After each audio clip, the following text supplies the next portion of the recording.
ओम श्री हनुमते नमः। आप सभी का हमारे YouTube चैनल पर हार्दिक स्वागत है। आज मंगलवार को आइए सुने हनुमान जी की पौराणिक कथा। कथा के अनुसार एक समय की बात है, एक नगर में एक वृद्धा रहती थी। उसका एक ही पुत्र था। वृद्धा की हनुमान जी पर गहरी आस्था थी। वह प्रत्येक मंगलवार को नियम पूर्वक व्रत रखकर हनुमान जी की आराधना करती थी। एक बार हनुमान जी ने अपनी भक्तिनी उस वृद्ध महिला की श्रद्धा का परीक्षण करने का विचार किया। हनुमान जी साधु का वेश धारण कर वृद्धा के घर गए और पुकारने लगे, है कोई हनुमान भक्त जो हमारी इच्छा पूर्ण करे। आवाज उस वृद्धा के कान में पड़ी। पुकार सुन वृद्धा जल्दी से बाहर आई और साधु को प्रणाम कर बोली, आज्ञा महाराज। हनुमान वेशधारी साधु बोले, मैं भूखा हूँ, भोजन करूँगा, तुम थोड़ी सी जमीन लीप दो। वृद्धा दुविधा में पड़ गई। अंततः हाथ जोड़कर बोली, महाराज, लीपने और मिट्टी खोदने के अतिरिक्त आप कोई दूसरी आज्ञा दें, मैं अवश्य पूर्ण करूँगी। साधु ने 3 बार प्रतिज्ञा कराने के पश्चात कहा, तू अपने बेटे को बुला, मैं उसकी पीठ पर आग जलाकर भोजन बनाऊंगा। ये सुनकर वृद्धा घबरा गई, परंतु वह प्रतिज्ञाबद्ध थी। उसने अपने पुत्र को बुलाकर साधु को सौंप दिया। साधु वेशधारी हनुमान जी ने वृद्धा के हाथों से ही उसके पुत्र को पेट के बल लिटवाया और उसकी पीठ पर आग जलवाई।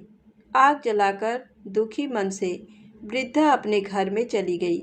इधर भोजन बनाकर साधु ने वृद्धा को बुलाकर कहा, उनका भोजन बन गया है, तुम अपने पुत्र को पुकारो ताकि वह भी आकर भोग लगा ले। इस पर वृद्धा बोली, उसका नाम लेकर मुझे और कष्ट ना दें। लेकिन जब साधु महाराज नहीं माने तो वृद्धा ने अपने पुत्र को आवाज़ लगाई। वह अपनी माँ के पास आ गया। अपने पुत्र को जीवित देख वृद्धा को बहुत आश्चर्य हुआ और वह साधु के चरणों में गिर पड़ी। तब हनुमान जी अपने वास्तविक रूप में प्रकट हुए और वृद्धा को भक्ति का आशीर्वाद दिया तो प्रेम से बोले, शंकर भगवान की जय हो, बजरंग बली की जय हो। आइए सुने मंगलवार व्रत की पौराणिक कथा। एक बार नैमिषारण्य तीर्थ में 80,000 मुनि एकत्र होकर पुराणों के ज्ञाता श्री सूत जी से पूछने लगे, हे महामुने, आपने हमें अनेक पुराणों की कथाएं सुनाई हैं।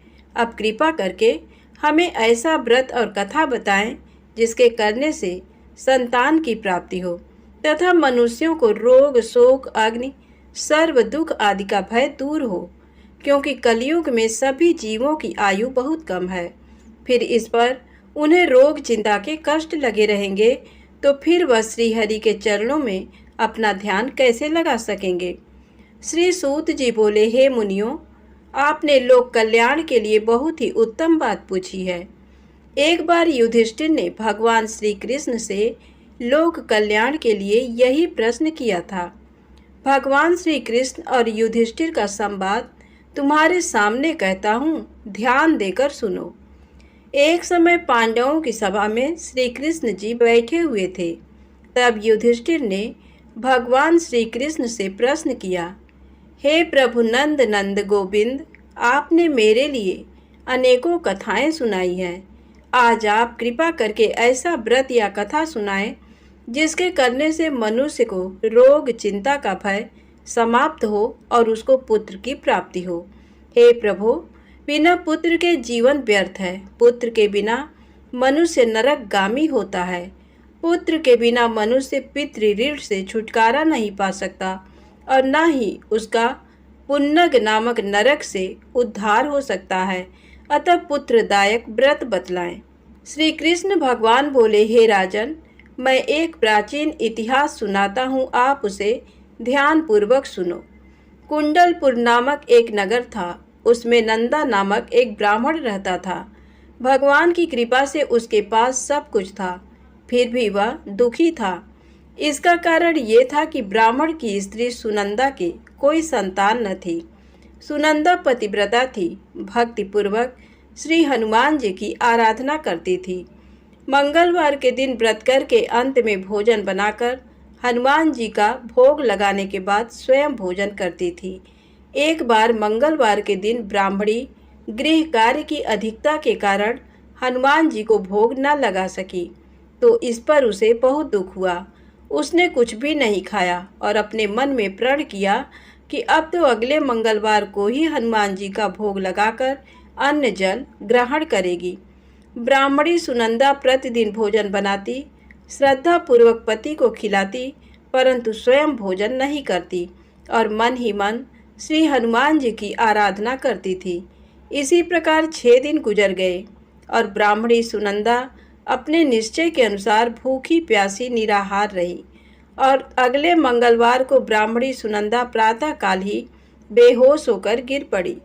ब्राह्मणी सुनंदा की इस असीम भक्ति के प्रभाव से श्री हनुमान जी बहुत प्रसन्न हुए और प्रकट होकर बोले, सुनंदा, मैं तेरी भक्ति से बहुत प्रसन्न हूँ, तू उठ और वर मांग।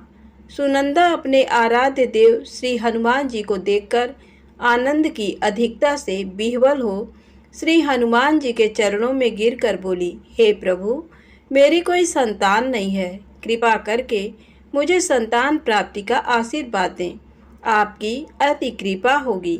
श्री महावीर जी बोले, तेरी इच्छा पूर्ण होगी, तेरे एक कन्या पैदा होगी, उसके अष्टांग प्रतिदिन सोना दिया करेंगे। इस प्रकार कहकर श्री महावीर जी अंतर्ध्यान हो गए। ब्राह्मणी सुनंदा बहुत हर्षित हुई और सभी समाचार अपने पति से कहा। ब्राह्मण देवकन्या का वरदान सुनकर कुछ दुखी हुए, परंतु सोना मिलने की बात सुनी तो बहुत प्रसन्न हुए। विचार किया कि ऐसी कन्या के साथ मेरी निर्धनता भी समाप्त हो जाएगी। श्री हनुमान जी की कृपा से वह ब्राह्मणी गर्भवती हुई और 10वें महीने में उसे बहुत ही सुंदर पुत्री प्राप्त हुई। ये बच्ची अपने पिता के घर में ठीक उसी तरह से बढ़ने लगी जिस प्रकार शुक्ल पक्ष का चंद्रमा बढ़ रहा है। 10वें दिन ब्राह्मण ने उस बालिका का नामकरण संस्कार कराया। उसके कुल पुरोहित ने उस बालिका का नाम रत्नावली रखा, क्योंकि ये कन्या सोना प्रदान किया करती थी। इस कन्या ने पूर्व जन्म में बड़े ही विधान से मंगल देव का व्रत किया था। रत्नावली का अष्टांग बहुत सा सोना देता था। उस सोने से नंदा ब्राह्मण बहुत ही धनवान हो गया। अब ब्राह्मणी भी बहुत अभिमान करने लगी थी। समय बीतता रहा। अब रत्नावली 10 वर्ष की हो चुकी थी। एक दिन जब नंदा ब्राह्मण प्रसन्न चित्त था, तब सुनंदा ने अपने पति से कहा, मेरी पुत्री रत्नावली विवाह के योग्य हो गई है, अतः आप कोई सुंदर तथा योग्य वर देखकर इसका विवाह कर दें। ये सुन ब्राह्मण बोला, अभी तो रत्नावली बहुत छोटी है। तब ब्राह्मणी बोली, शास्त्रों की आज्ञा है कि कन्या 8वें वर्ष में गौरी, 9 वर्ष में रोहिणी, 10वें वर्ष में कन्या, इसके पश्चात रस्वला हो जाती हैं। गौरी के दान से पाताल लोक की प्राप्ति होती है, रोहिणी के दान से वैकुंठ लोक की प्राप्ति होती है, कन्या के दान से इंद्रलोक में सुखों की प्राप्ति होती है। अगर हे पतिदेव रजस्वला का दान किया जाता है तो घोर नरक की प्राप्ति होती है। इस पर ब्राह्मण बोला, अभी तो रत्नावली मात्र 10 ही वर्ष की है और मैंने तो 16-16 साल की कन्याओं के विवाह कराए हैं, अभी जल्दी क्या है। तब ब्राह्मणी सुनंदा बोली, आपको तो लोभ अधिक हो गया। शास्त्रों में कहा गया है कि माता पिता और बड़ा भाई रजस्वला कन्या को देखते हैं तो वह अवश्य ही नरकगामी होते हैं। तब ब्राह्मण बोला, अच्छी बात है, कल मैं अवश्य ही योग्य वर की तलाश में अपना दूत भेजूंगा। दूसरे दिन ब्राह्मण ने अपने दूत को बुलाया और आज्ञा दी कि जैसी सुंदर मेरी कन्या है वैसा ही सुंदर वर उसके लिए तलाश करो। दूत अपने स्वामी की आज्ञा पाकर निकल पड़ा। पंपई नगर में उसने एक सुंदर लड़के को देखा। ये बालक एक ब्राह्मण परिवार का बहुत गुणवान पुत्र था। इसका नाम सोमेश्वर था। दूत ने इस सुंदर व गुणवान ब्राह्मण पुत्र के बारे में अपने स्वामी को पूर्ण विवरण दिया। ब्राह्मण नंदा को भी सोमेश्वर अच्छा लगा और फिर शुभ मुहूर्त में विधि पूर्वक कन्यादान करके ब्राह्मण ब्राह्मणी संतुष्ट हुए। परंतु ब्राह्मण के मन में लोभ समाया हुआ था। उसने कन्यादान तो कर दिया, पर वह बहुत खिन्न भी था। उसने विचार किया कि रत्नावली तो अब चली जाएगी और मुझे इससे जो सोना मिलता था वह अब नहीं मिलेगा। मेरे पास जो धन था कुछ तो इसके विवाह में खर्च हो गया और जो शेष बचा है वह भी कुछ दिनों पश्चात समाप्त हो जाएगा। मैंने तो इसका विवाह करके बहुत बड़ी भूल कर दी है। अब कोई ऐसा उपाय हो कि रत्नावली मेरे घर में ही बनी रहे, अपनी ससुराल ना जाए। लोभ रूपी राक्षस ब्राह्मण के मस्तिष्क पर छाता जा रहा था। रात भर अपनी सैया पर बेचैनी से करवटें बदलते बदलते उसने एक बहुत ही क्रूर निर्णय लिया। उसने विचार किया कि जब रत्नावली को लेकर उसका पति सोमेश्वर अपने घर के लिए जाएगा तो वह मार्ग में छिपकर सोमेश्वर का वध कर देगा और अपनी लड़की को अपने घर ले आएगा, जिससे नियमित रूप से उसे सोना भी मिलता रहेगा और समाज का कोई मनुष्य उसे दोष भी नहीं दे सकेगा। प्रातः काल हुआ तो नंदा और सुनंदा ने अपने जमाई तथा लड़की को बहुत सारा धन देकर विदा किया। सोमेश्वर अपनी पत्नी रत्नावली को लेकर ससुराल से अपने घर की तरफ चल दिया। ब्राह्मण नंदा महालोभ के वशीभूत हो अपनी मति खो चुका था। पाप पुण्य को उसे विचार ही न रहा। अपने भयानक व क्रूर निर्णय को कार्य रूप देने के लिए उसने अपने दूत को मार्ग में अपने जमाई का वध करने के लिए भेज दिया था, ताकि रत्नावली से प्राप्त होने वाला सोना उसे हमेशा मिलता रहे और वो कभी निर्धन ना हो। ब्राह्मण के दूत ने अपने स्वामी की आज्ञा का पालन करते हुए उसके जमाई सोमेश्वर का मार्ग में ही वध कर दिया। समाचार पाकर ब्राह्मण नंदा मार्ग में पहुंचा और रुदन करती अपनी पुत्री रत्नावली से बोला, हे पुत्री, मार्ग में लुटेरों ने तेरे पति का वध कर दिया है। भगवान की इच्छा के आगे किसी का कोई बस नहीं चलता है। अब तू घर चल, वहाँ पर ही रहकर शेष जीवन व्यतीत करना। जो भाग्य में लिखा है वही होगा। अपने पति की अकाल मृत्यु से रत्नावली बहुत दुखी हुई। करुण क्रंदन व रुदन करते हुए अपने पिता से बोली, हे पिताजी, इस संसार में जिस स्त्री का पति नहीं है उसका जीना व्यर्थ है। मैं अपने पति के साथ ही अपने शरीर को जला दूंगी और सती होकर अपने इस जन्म को, माता पिता के नाम को तथा सास ससुर के यश को सार्थक करूंगी। ब्राह्मण नंदा अपनी पुत्री रत्नावली के वचनों को सुनकर बहुत दुखी हुआ। विचार करने लगा, मैंने व्यर्थ ही जमाई वध का पाप अपने सिर लिया। रत्नावली तो उसके पीछे अपने प्राण तक देने को तैयार है। मेरा तो दोनों तरफ से मरण हो गया। धन तो अब मिलेगा नहीं। जमाई वध के पाप के फलस्वरूप यम यातना भी भुगतनी पड़ेगी। ये सोचकर वह बहुत खिन्न हुआ। सोमेश्वर की चिता बनाई गई। रत्नावली सती होने की इच्छा से अपने पति का सिर अपनी गोद में रखकर चिता में बैठ गई। जैसे ही सोमेश्वर की चिता को अग्नि लगाई गई, वैसे ही प्रसन्न हो मंगल देव वहाँ प्रकट हुए और बोले, हे रत्नावली, मैं तेरी पति भक्ति से बहुत प्रसन्न हूँ, तू वर मांग।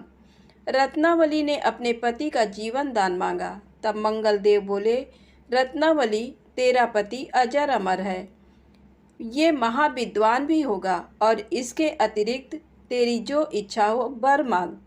तब रत्नावली बोली, हे ग्रहों के स्वामी, यदि आप मुझ पर प्रसन्न हैं तो मुझे ये वरदान दीजिए कि जो भी मनुष्य मंगलवार के दिन प्रातःकाल लाल पुष्प लाल चंदन से पूजा करके आपका स्मरण करे, उसको रोग व्याधि ना हो, स्वजनों का कभी वियोग ना हो, सर्प अग्नि तथा शत्रुओं का भय ना रहे। जो स्त्री मंगलवार का व्रत करे वह कभी विधवा ना हो। मंगल देव तथास्तु कहकर अंतर ध्यान हो गए। सोमेश्वर मंगल देव की कृपा से जीवित हो उठा।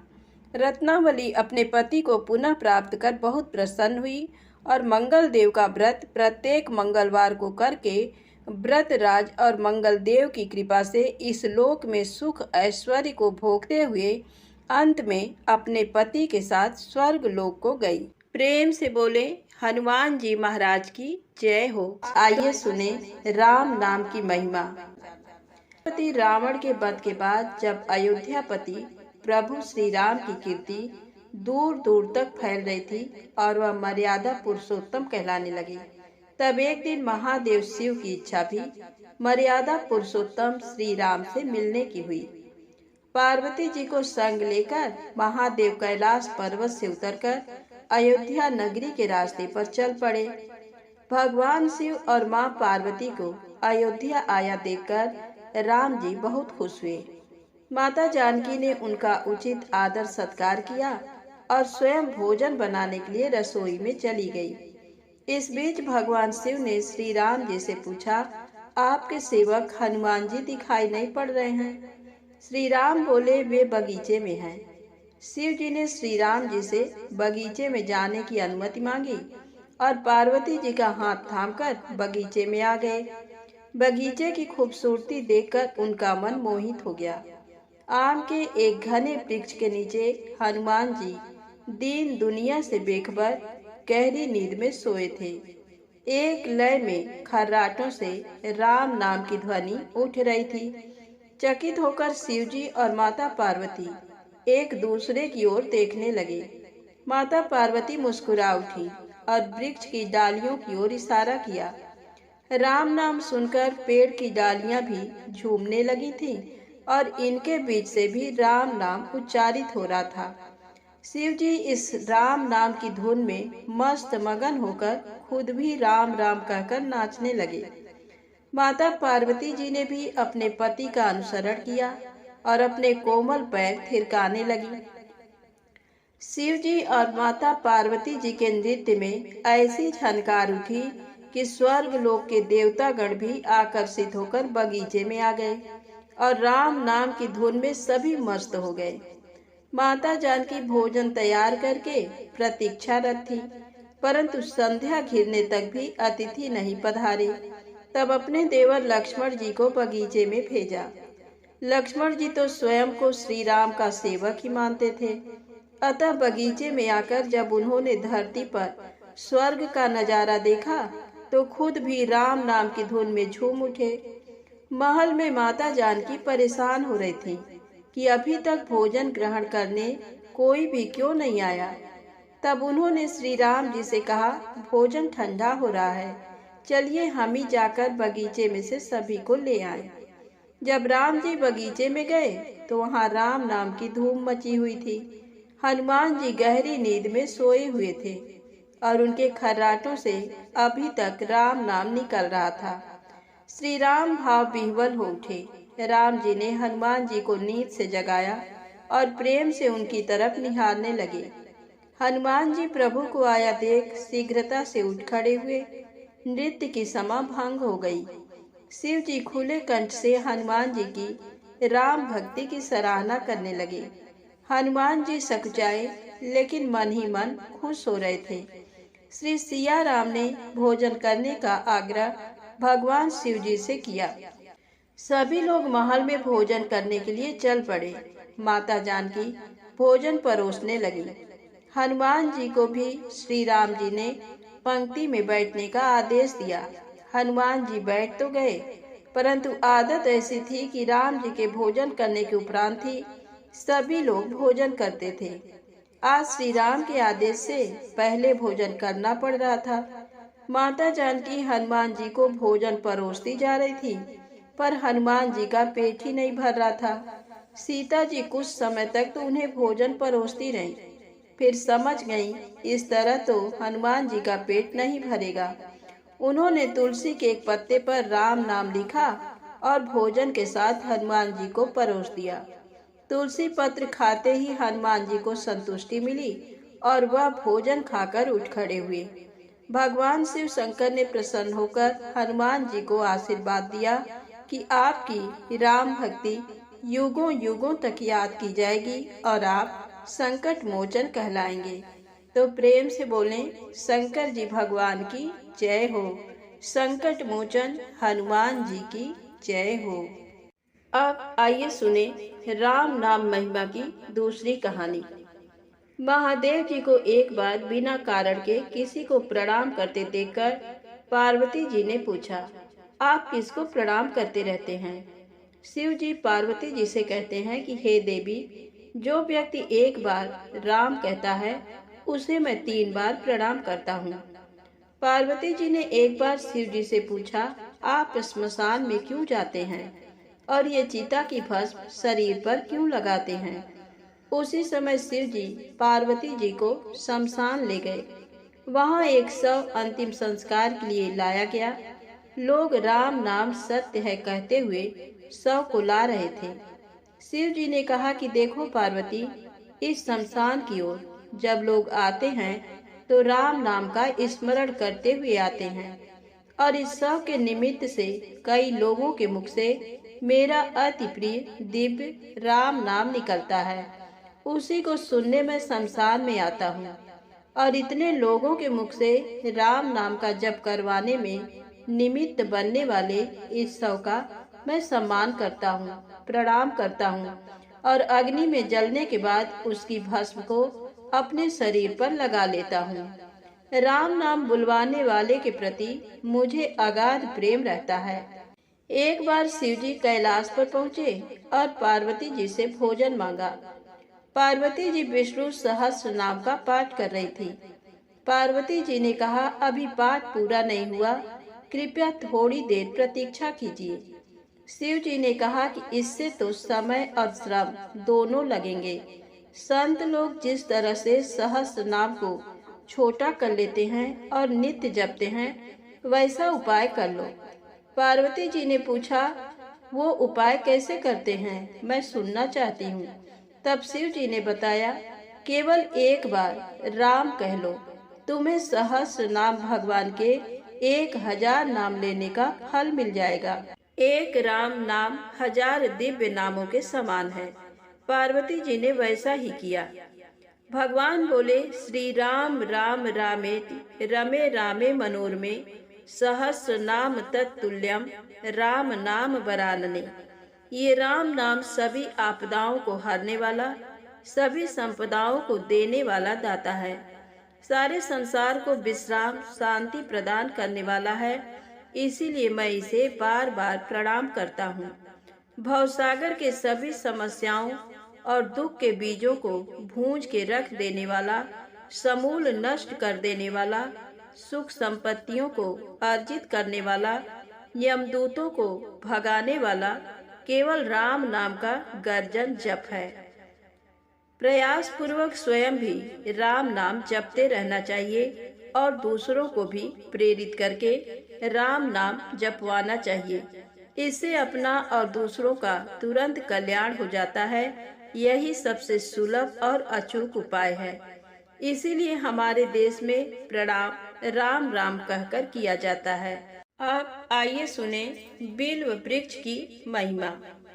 एक बार नारद जी ने भगवान भोलेनाथ की स्तुति कर पूछा, प्रभु, आपको प्रसन्न करने के लिए सबसे उत्तम और सुलभ साधन क्या है? हे त्रिलोकीनाथ, आप तो निर्विकार और निष्काम हैं। आप सहज ही प्रसन्न हो जाते हैं। फिर भी मेरी जानने की इच्छा है कि आपको क्या प्रिय है। शिव जी बोले, नारद जी, वैसे तो मुझे भक्त के भाव सबसे प्रिय हैं। फिर भी आपने पूछा है तो बताता हूँ। मुझे जल के साथ साथ बिल्व पत्र बहुत प्रिय हैं। जो अखंड बिल्व पत्र मुझे श्रद्धा से अर्पित करते हैं, मैं उन्हें अपने लोक में स्थान देता हूँ। नारद जी भगवान शंकर और माता पार्वती की वंदना कर अपने लोक को चले गए।